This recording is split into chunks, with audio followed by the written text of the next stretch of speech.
Actually, is it time for the Cowboys to hit the panic button? I would be concerned because their inability, Skip, on offense to put points on the board and get chunk plays out of the passing game. Dak Prescott is 20. You love QBR. He loves it. Oh, yeah. What's his favorite stat? It's my new. I'm very in on the QBR 0 to 100. I'm learning Really? a lot from you guys. Yeah. Way to go. He's 27th in QBR, Skip. Yeah. After he finished third as a rookie and fourth in his second year. Go ahead. Where are Off to a horrendous start, 3 games in. Go. You know, just 2 years ago, Jenny, I was living in Atlanta, minding my own business. But for the last 2 years, I've been out here Sunday in L.A., just living my best life, having a good old time with the You are living your best life. So we're not going to go back to what happened. We're talking about right now. Right now, I'm sitting across from you, Skip Bayless, in the, what are we, Central City, having a great time. But anyway, when it's not your turn to talk, will you stop interrupting me? Dak Prescott, and stop banging on the table. Dak Prescott is 27th in QBR. He's behind a guy named Sam Darnold. Mitchell Trubisky. Yeah. He's even. Oh, what? Get it out of your system. No. We're 3 games in.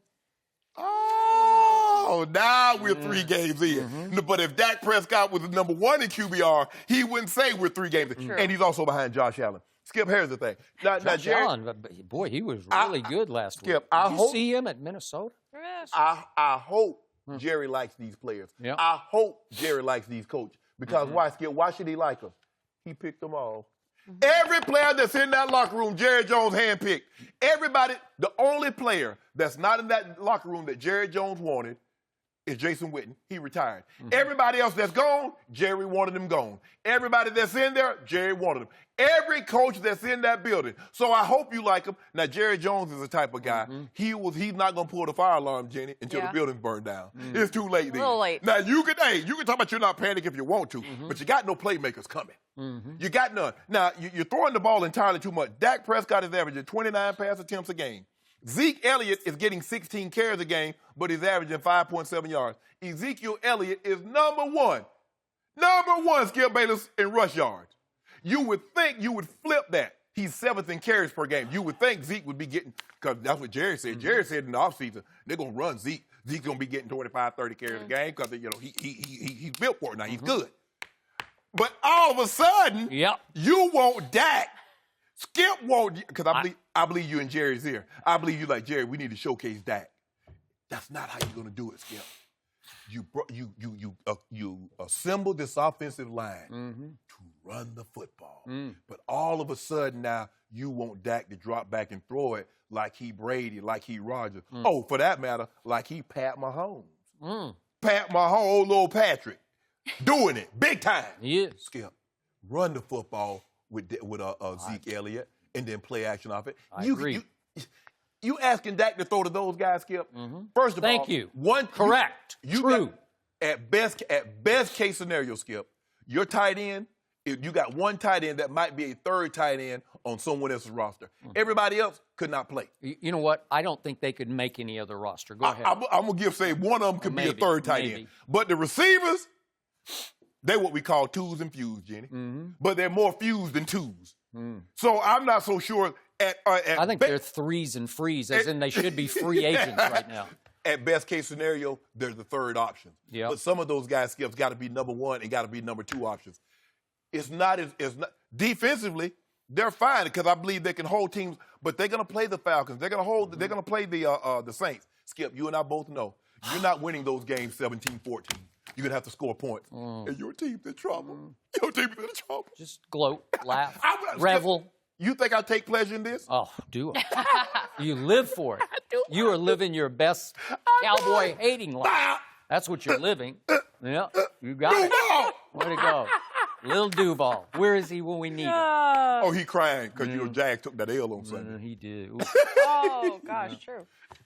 So, I should have brought one out here, but just imagine that I have a big red button right here, and I am hitting it because it's time to hit the panic button. Skip Bayless panic? Wow. But it is not time to give up on my Dallas Cowboys. It's just time to hit that button because things need to start changing quickly and dramatically now. Urgency. I hear urgency in your voice. I don't have Sean Lee, and you know what happened last year when I didn't have Sean Lee? 1 and 5 happened, but I do have Leighton Vander Esch, and as much as I've ridiculed that choice, the tackling Dutchman, I think I'm I'm going to need him to tackle some people on Sunday in Dallas at Jerry World against the Detroit Lions. And he actually played very well in the second half, so I'm going to hang in there with him. I obviously don't have my center, Travis Frederick. I don't have David Irving until next week, the monster in the middle of the defensive line, and I was very disappointed in the defensive pass rush last week. But all that said, before I get to the thrust of my point, I do need to defend my man Dak Prescott, because now I'm hearing, I even heard this from our man Chris Carter on First Things First, just as we were about to come onto the air. What did he say? At 9:30 Eastern. He was bashing Dak, saying, just, you got to get the ball out of his hands and into Zeke's hands. But he put it in the sort of in the perspective of he just can't throw it. Well, just for the record, last year, Dak Prescott, just last year, and it was a miserable year. They went 9-7 last year. Remember, he didn't have this guy and that guy and this guy and that guy. And just for the record, last year against the Giants, he threw for 332, and then he went up to the Giants and threw for another 268. And at home against the Rams, 252, and against Green Bay, 251, and against Kansas City, 249. These were all high QBR games. So don't tell me he's not capable of throwing the ball around a little bit. We're dismissing him as if he was Tim Tebow in 2011, right? Oh, he was right-handed Tim Tebow? Is that what you're saying? No. Oh. But speaking of 2011, I need to see some of 2011 in this Cowboy offense, because I keep saying they could easily lead the league in rushing as a team if Dak Prescott would be allowed early in the football game, like he was against the New York Football Giants, to run the zone read or read option, whatever you want to refer to it as, because he's really good at it. And he's a little bigger than Tim Tebow, because he weighs 250 and he's not that big. He told me to tell you he's not 250, he's 230. No, he's 235. Told you to tell him. Yeah, he told me to tell you that. I can just see him. He's thick 250. He's bigger than Tebow. And I remind you, Tim Tebow took over a 1-4 football team, so that's 5 games. So he started 11 games, and he turned that team around into a division winner that led the league in rushing with Willis McGahee. And what was their bread and butter, Mr. Sharpe? Ride and decide, ride and decide. Either I'm going to let you have it, or I'm going to pull it, and I'm going to go over here because that end crashed down to stop Willis, right? Okay. And because of that, they led the league in rushing. But guess what? Tim Tebow averaged 10 rushes a game in those 11 games. 10 a game? Well, Dak, the most he's ever rushed was 8 times last year against Washington and against the Giants. In that big game that they won on Sunday night, he rushed it 7 times. And their lone win, 7 for 45.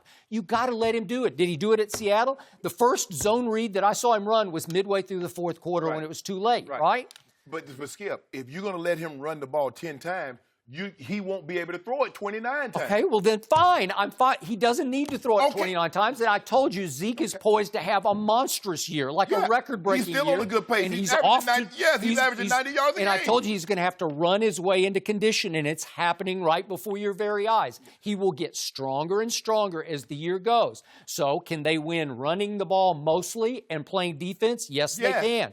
So what did we see in the 2 losses? They were carbon copy losses to me, because the same thing happened at Carolina as happened at Seattle. What were they both? The home opener for the home team, right? So the crowd is revved, man. They're crazy. And what happened at Seattle? Bobby Wagner comes back, and Earl Thomas was hell-bent to show Jerry Jones he should have closed the deal and traded for him, right? He got a pick. Okay, he bowed in front of them. So you're up against it in both places. You're up against Cam Newton, and you're up against Bobby Wagner, and especially Earl Thomas here. So what happened in the first half at Carolina? They just got mauled. The yards were 209 to 60 in the first half. What happened in the second half at Carolina? My defense finally said, well, we got this. And then the offense started to click a little bit. We won just in total yards the second half, 172 to 84, and we did win the score in the second half, 8-6. I know that's not much, but the final score was 16-8. But we won the second half. Then what happened at Seattle this past Sunday? First half yards, 202 for Seattle, 92 for my pathetic offense. But what happened in the second half? My pathetic offense had 211 yards to only 93 for Russell Wilson's offense. So both times we flipped the script completely in the second half, and we won the second half 10-7 at Seattle. But sometimes, Skip, if you give up too much ground, you're unable to come back. I got you. But again, what happened against the Giants? We won the first half 10-0 because what happened right in the first series? Whoosh! He throws a bomb to Tavon, and you're off to the races. They didn't do much in the second half, so that was the opposite. But my point is, to use your phrase, did they get their doors blowed off at Carolina and Seattle? They did not. They were both close games. They got close at the end. But here's the thing. The difference between, we just talked about two teams, the Patriots having adversity and the Cowboys. The Cowboys does not have the Patriots pedigree. Well, no, obviously they don't. So I feel more comfortable saying they should panic as opposed to... Okay, well, I just hit my panic button. I agree. But I still think there are enough pieces in place on the defense and with the running back and the quarterback and a semblance of an offensive line. Don't do that. And remember, Bryce Butler, his favorite target from last year, is back. Yeah. Well, I assume he didn't suit up, but he's on the team. And I assume this week he will be in the game plan. He better be. He better be. I think we get a panic button right here. We should get a big red panic button. Well, you Could be get hitting. crazy And right guess here. what? When you I'd come be out here on banging. Monday, you come out here Monday, you be... It will be back. How about that panic button?